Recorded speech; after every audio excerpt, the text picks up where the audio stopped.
Japan's female Abe has lit the fuse again. One remark on Taiwan, and Beijing erupts. Now Chinese state media is dissecting her childhood, her ideology, her rise through Japan's hard right. Who is Sanae Takaichi, and why does China see her as the face of a new nationalist Japan?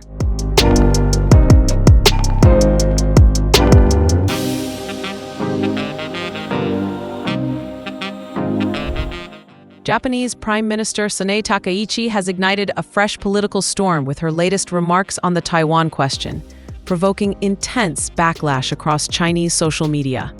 Her comments, framed in Beijing as confrontational and historically insensitive, have once again thrown a spotlight on a politician often labeled by critics as an extreme right-wing figure, a female Abe, and an anti-China hawk. For many in China, her remarks are viewed as evidence of a long-standing ideological leaning shaped by nationalism, historical revisionism, and a readiness for geopolitical confrontation.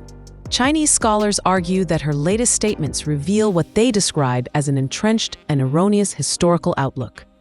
They contend that Takaichi has consistently tied her political assent to far-right thinking, a leader willing to push Japan towards diplomatic tension, to reinterpret wartime history, and to advance constitutional changes aimed at expanding military power. Some analysts also describe her as lacking the long-term strategic vision needed to steer Japan through both domestic and international challenges. Her trajectory has prompted a series from the Global Times examining how her upbringing, education, and political alliances help shape the hardline stance she champions today. Their second installment asks, how did Takaichi become a prominent voice of Japan's emerging militarist trend?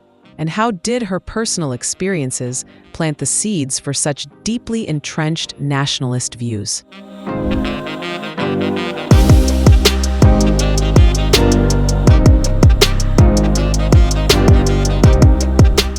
Takaichi's story begins in Nara Prefecture, where she grew up far from the elite political families that dominate Japan's ruling Liberal Democratic Party.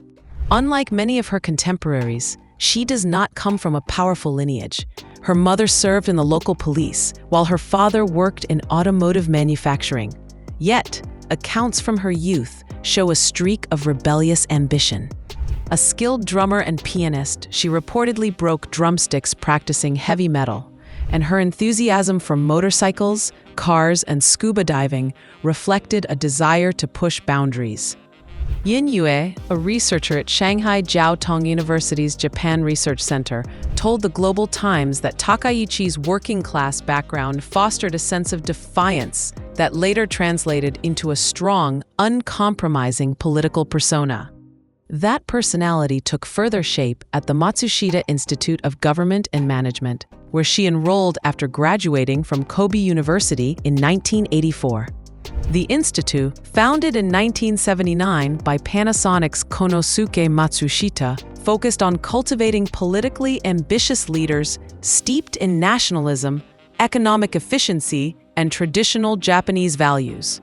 Within this ideological environment, according to Global Times report, students were encouraged to reject what the institute described as Japan's post-war masochistic view of history, and instead embrace national pride. Chinese analysts argue that these ideas laid the groundwork for Takaichi's later positions, visiting the Yasukuni shrine, defending revisionist interpretations of the Nanjing massacre, and embracing policies that strained relations with China and South Korea.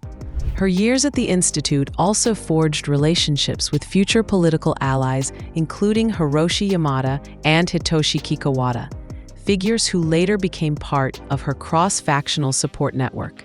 These bonds would prove significant as she pursued higher political office.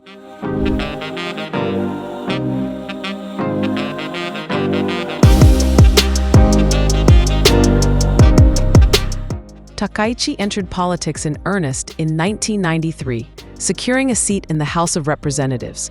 Her journey from relative obscurity to a central figure in Japan's right-wing political resurgence unfolded over 3 decades marked by opportunism, ideological hardening, and strategic alliances. Yang Bojiang of the Chinese Academy of Social Sciences describes her evolution as a steady drift towards militarism, revisionism, and a confrontational posture towards China. Her early political moves raised eyebrows. After joining the Liberals in 1994, which later merged into the New Frontier Party, she defected to the LDP after the New Frontier Party's electoral collapse in 1996, a decision that drew criticism at the time. Her ideological leanings emerged early. Reports from the Times of Japan highlight that as a junior lawmaker, she endorsed a book praising Hitler's election methods. Her alignment with Nippon Kaigi further cemented her reputation.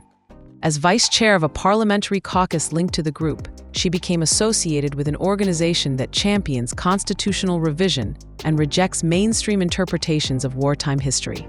Her proximity to Shinzo Abe transformed those inclinations into policy influence.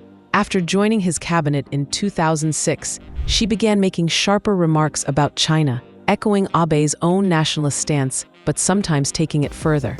Xinhua later described Abe as her political mentor, noting that her positions on historical issues, constitutional change, and the Taiwan question closely followed and occasionally exceeded his. Her visits to the Yasukuni shrine became symbolic of her defiant approach. In August 2007, she was the only cabinet official, aside from Junichiro Koizumi, to visit the shrine on the anniversary of the end of the Second World War. Subsequent visits further inflamed tensions with Beijing and Seoul. Her political ascent coincided with a broader conservative resurgence in Japan, marked by aspirations for normal country status and a more assertive military role. Analysts argue that this environment allowed Takaichi to flourish and helped propel her into the upper tier of Japanese politics.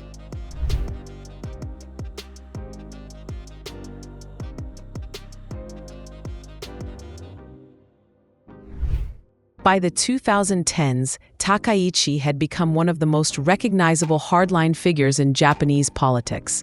After the LDP's sweeping victory in the 2012 election, she returned to Abe's cabinet, amplifying her nationalist rhetoric.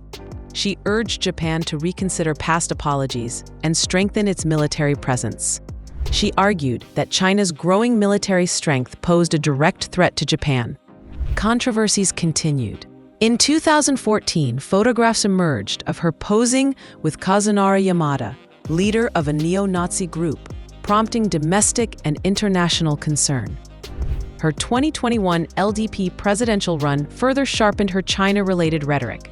She pledged stronger economic security measures to counter what she called an increasingly aggressive China. Though unsuccessful, she consolidated support among right-wing factions.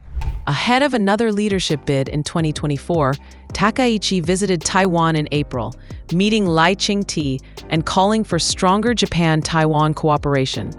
Critics argued she was leveraging the Taiwan issue to secure political capital. Chinese analysts contend that her focus on external threats distracts from Japan's pressing domestic problems. They argue that she prioritizes constitutional reform and military expansion over tackling economic stagnation, rising living costs, and public discontent over money politics. Yin Wei also raised questions about whether her governance style can provide long-term stability, particularly when Japan continues to grapple with the unresolved legacies of Abenomics. As Takaichi pushes Japan further into nationalist territory, her remarks on Taiwan underscore the geopolitical risks. Whether she succeeds in reshaping Japan's strategic course or further polarizes the region remains a question with far-reaching implications for Asia's stability.